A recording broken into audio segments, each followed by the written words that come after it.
welcome back. This is going to be a short video of patch discussion for the Phoenixcomio 1.10 Orryx. And the reason I'm doing is because pretty much one of the main YouTube series uploads and streams that I'm doing right now is dedicated to Phoenixcomio Season 3.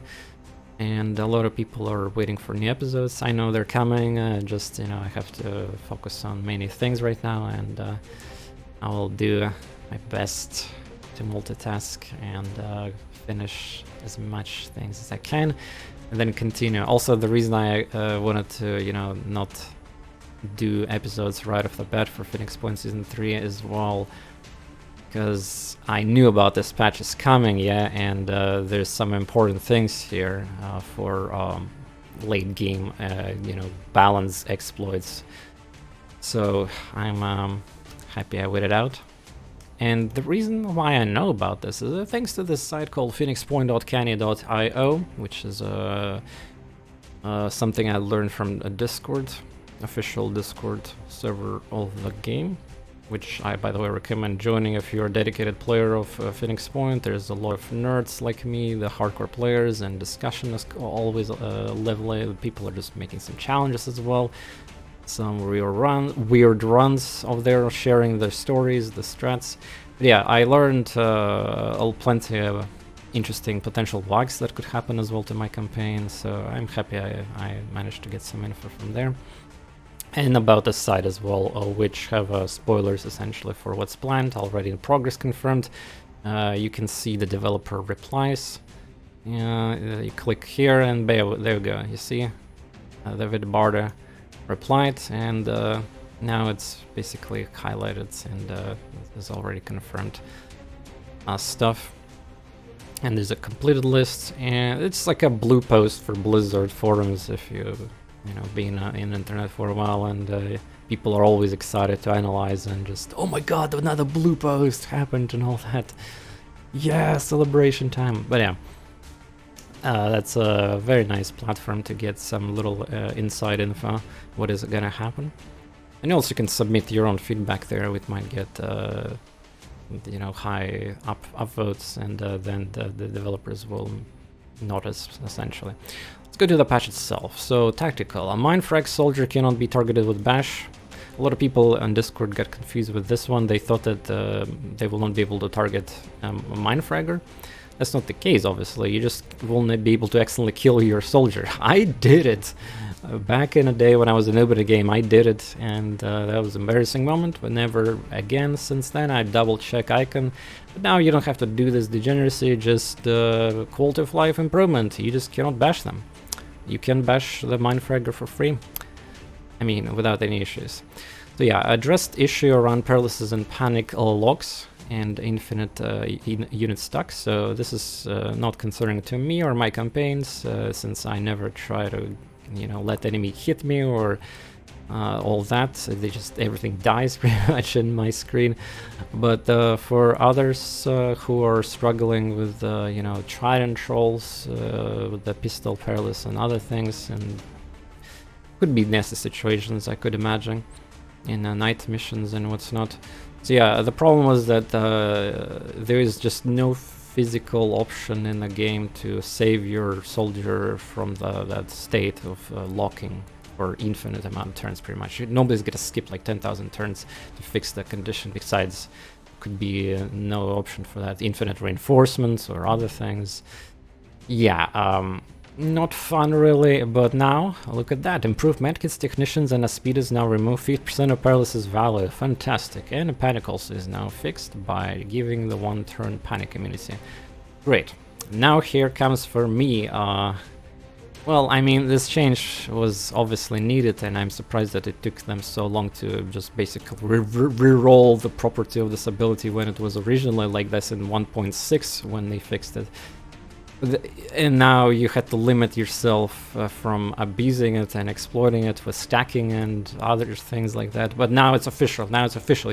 It works as intended. No need to worry about it. No need to stress yourself for, like, should I abuse it? Should I do that? No more like insta Skyla kills with that. Put the 10,000 marks and PPP with pistol, Skyla is dead. It was just ridiculous. Like, luckily in my campaign I didn't really reach that point in a game where there's 10,000 citadels spawn on the map, so I'll fight Skyless. So yeah, I'm just happy I waited it out until it gets officially like that fixed. Ground markers are removed while in free aim. I'm pretty sure they're talking about here about the sound marker, the red ping. I personally don't really like care about this because once again, yeah, in proper squad you have like people who detect everybody from across the map with perception. There's some exceptions, of course, fog of Pandorans, some Tridents, and the infiltrators, but yeah, you just need to outplay them generally with, you know, heading out of the site and all that. It's not a problem for me, but the idea is that I guess it just spoils. In a free aim you can just shoot them like that and it spoils locations, kind of like in XCOM, scanning for tiles and then figuring out where the pack is or whatever hiding unit. So yeah, if I don't know if they're talking about what box indicator, the loot boxes or the icon of will point recovery, I don't know. It's probably, yeah, the sound pings. It doesn't really matter. Umbra Effects changed, so it's a lot noticeable. Hell yeah. So let me give you the screenshot demonstration of it. Now it is, well, I mean, it's not impossible not to notice now. Before it was just barely visible. People were confused. Where's the Umbra? It's, by the way, the new type of enemy that resurrects and becomes Umbra, the darkness, the shadow. Yeah, they become invisible and have a lot of fun killing your dudes, so people couldn't just notice them in time, and even though they're supposed to be indicator, there was, but it was just, you know, you had to zoom in and, yeah, check out it with details. Now, yeah, great job, fantastic. And next, the jetpack jump improved animation speed curve. I'm surprised that it happened only now, after more than a year since the official release. It was so slow, and people, like, for me on stream it's fine because it could give me some time to think and discuss things with viewers, but for offline players, yeah, it's just like, you're gonna watch this and unless you don't, if you don't have second monitor multitasking, that's even worse. It just, you have to watch this and that's it. And this change is also super awesome because of the combo of something that will happen later here in the patch notes, which is pretty much one of the biggest reasons why everybody's excited about this patch. And as YouTubers like to say, this changes everything. Yeah, but one thing at a time. So zone line color is now orange when soldier cannot use weapon, either because it's broken or soldier arm is disabled. Well, awesome, I guess. Quality of life again here, but for me it doesn't matter since once again everything dies generally on missions before the enemy can even shoot at me or have a chance. So good luck with that. When out of ammo, reload icon will pulse flash. Great, I actually thought it already exists like this, but apparently it wasn't. Reinforcements enter an alert state by default. Well, now it explains why I saw so many reinforcements being Papegas. So they actually were not even alerted, wow. Yeah. Well, still doesn't change anything really. They all die if you control the map already. Easy kill with the Overwatcher just on your next turn. The fact that the reinforcements obviously are balanced to the, and they don't have any free attacks or free turns, which is obviously good, because otherwise it would be ridiculous. You know, imagine spawning from the wall of the map and just doing the actions. So they're irrelevant. Yeah, the reinforcements could be bad in early game, and even in my campaign I showed very well how crazy it could be the, you know, steal ship mission with 6 people only with reinforcements and bad gear. Yeah, that's pretty rough. That's pretty rough. Flamethrower and Cinder Grenades are doing impact damage and will start from the next turn. No damage from Lethal will only apply at the start of the player turn. I believe I haven't tested it in game, but I feel like this is a huge nerf to the flamethrower strats. I seen from my Discord discussions and on official games Discord as well. Flamethrower is just working in such a way that it was just burning everything, and like on the moment you use it, and especially if you have no armor there, and just every limb is instantly getting destroyed and it's crazy burn damage. Just pop it out and watch them die, Arthrons and pretty much everybody. So now it's gonna be delayed, it seems like. Need a little more info on that, but it seems like it's definitely a good change, because, well, I was not really... When I saw and seen these flamethrower strats done in action, I was kind of disgusted, because, wow, I don't think that should happen like this. And apparently developers also thinks the same. Geoescape. Players should no longer run out of the sites to continue missions. Well, let me explain this a little bit. This is huge because there was a major... You could basically lock your game or get a, you know, buggy state, so to speak, with that. And I learned about it, by the way, before the patch as a potential issue. So once again, thanks to the, you know, my research of messages, so to speak, in the Discord, in the bug reports and Phoenixcomio. It's actually kind of ridiculous how I am paying attention to the bug report channel, like probably 300% more than any developer that is lurking in their Discord, and they never really talk, by the way. There's a huge problem, by the way, with the developer-player communication and the server. And it's a shame, but there's so much ignored good feedback and stuff like that. There's even a council of basically super elite, knowledgeable people and moderators, testers, and what's not. They also get ignored, and they just get used to it, like coping with that. It could have been better, yeah, but yeah, just saying that I still very, very happy how much I managed. I learned about base defense issues with giving you loss condition instead of win, and you have to use developer console to fix it. I learned about this issue with running out of sites of point of interest. Anyway, so what is happening? Imagining you explored 100% your Geoescape, which you should, because that makes sense and it's rewarding and exciting. And you haven't still, let's say, activated DLC 2 missions, the story missions, some of them in progress, and diplomacy missions. So before the patch, if you already explored entire Geoescape, the game will not spawn the missions anymore, because there's no space for them. The game will just glitch and lock in the mission, and then you cannot even do it. Yeah, pretty problematic.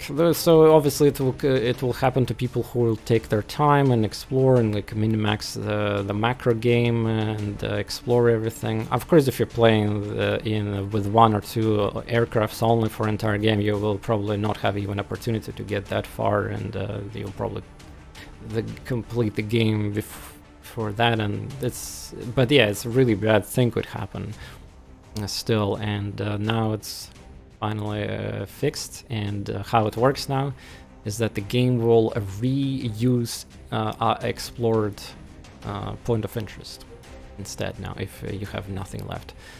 Also, this whole thing was kind of exploitable to advantage or disadvantage. Basically, let's say you have left only Australia, God forbid Australia, to explore, the Antarctica and South America perhaps as well, since not a lot of people like going there, especially if you didn't start in North America and South America is the main base. So those places in the game, yeah. So everything else explored except for those places. Guess where the mission would spawn? Oh yeah, there. And you'll blame like RNG or game, and you'll be pissed off and all that, not knowing the truth that it's actually the only, you know, the forced pick basically at this point. And yeah, and the best part is after that mission, there's going to be, let's say, another story mission or the diplomacy, and then it will happen again. Well, not anymore now, so fantastic. And now we bring to the best part of this patch: animation speed options available and gameplay options. 4 different options. Oh, you don't have to use the cheat engine anymore to accelerate the entire game, at least during battles in the battlescapes. I've seen streamers, YouTubers using that. I wasn't, because, you know, once again, I kind of like my animations just anyway, because it gives me time to comment, think. But yeah, obviously for offline players, they sick of these low animations, and you know, the tridents, the sirens walking slowly, and the jetpack jumps, even running of the Phoenix Point soldiers. Everything's kind of slow, I agree, and finally officially you can accelerate it. Awesome.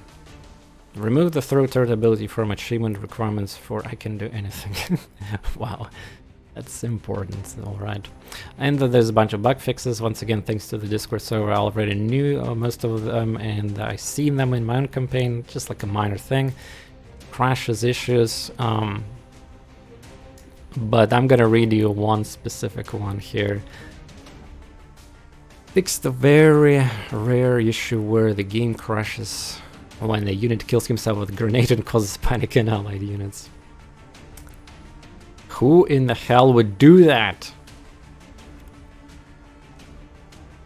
I even posted about this on Twitter when Phoenix Point official Twitter posted about the Orryx update. Got the response from them.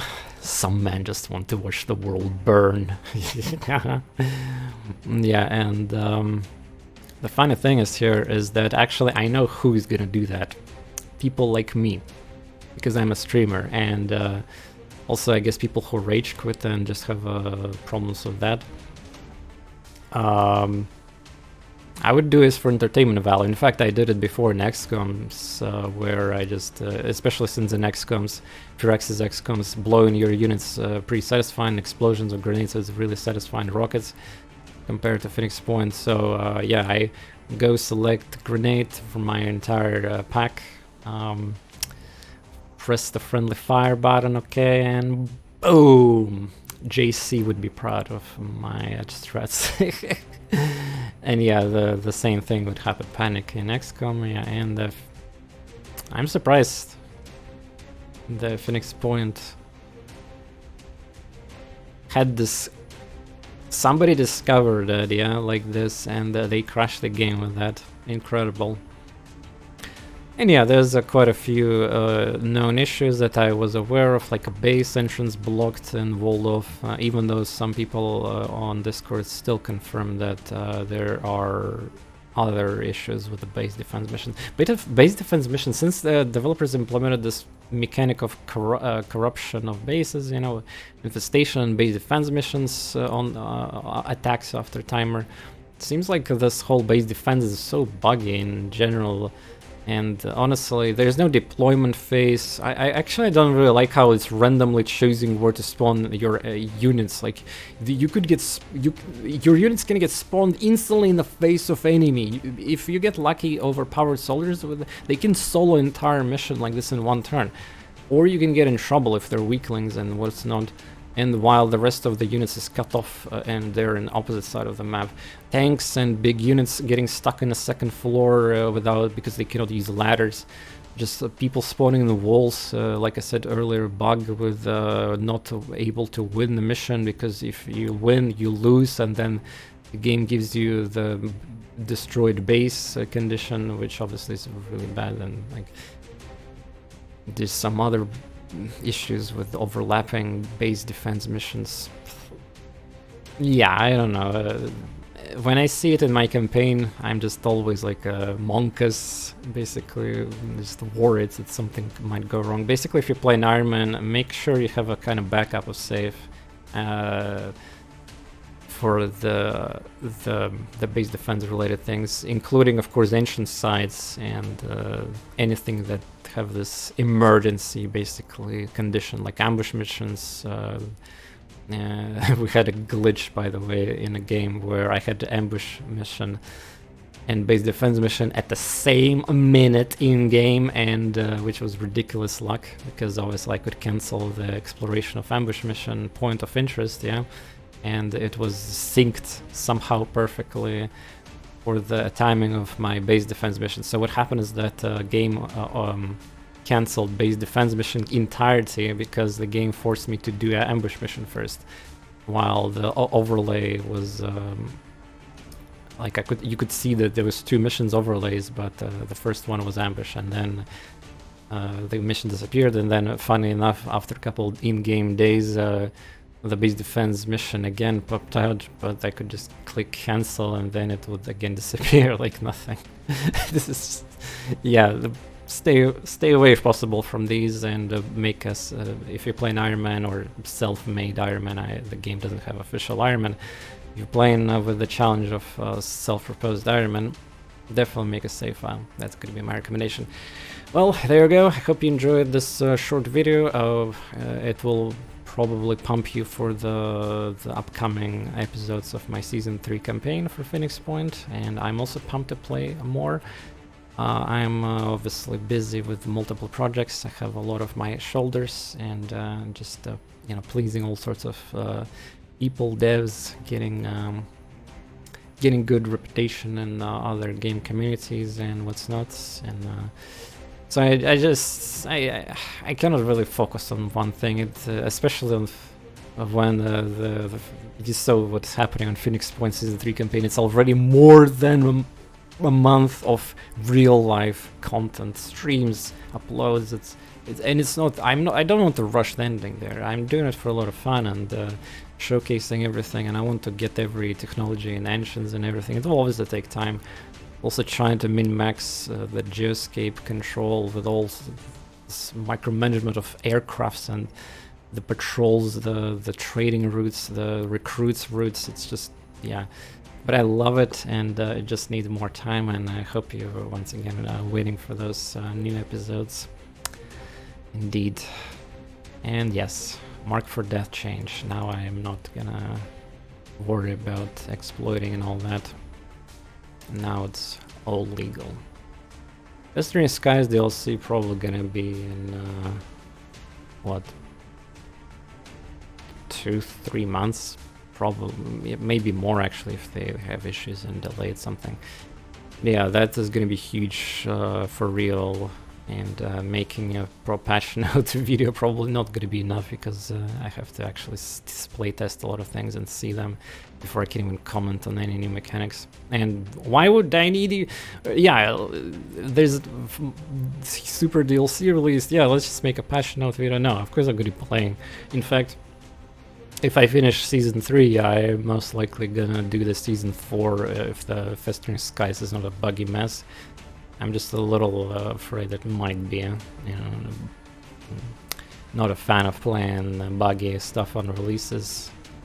Right now, everything, like, so far the Season 3, from my perspective, I just encountered one medium level bug, and other things is just you can close your eyes easily, and I just happened to, you know, get tilted about mark for death because how exploitative it is. The fact that you could stack it and everything, and yeah, almost every ability is kind of fair and more balanced than it was before in release. Of course, there's crazy combos, crazy strats, you know, the 1 AP melee ancient weapon, the rapid clearance, and other crazy builds that exist. Sure, they are OP, but you needed to get them, deserve them, and reach that point in the game, so it's kind of fair and square. Oh yeah, if you watched my Season 1 of Phoenix Point, you would remember how how ridiculous it was to dash every like objective or raid and complete the mission just instantly, pretty much. Anyway, I'll see you soon, and